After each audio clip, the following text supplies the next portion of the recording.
Kung ngayon ay Martes, anong araw pagkatapos ng 3 araw bago bukas? Sabado.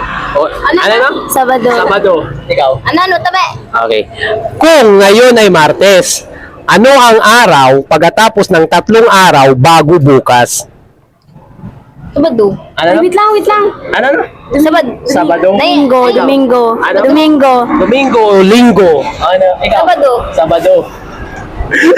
Kung ngayon ay Martes, ano ang araw pagkatapos ng 3 araw bago bukas? Diba? Domingo. Ang sagot nila, ang sagot nyo, Linggo. Ikaw, Sabado. Oh. Sorry, wrong. Hindi. Hindi Linggo, hindi Sabado. Fairness. Hindi rin Biyernes. I-comment nyo mga ito ng sagot, so alam nyo.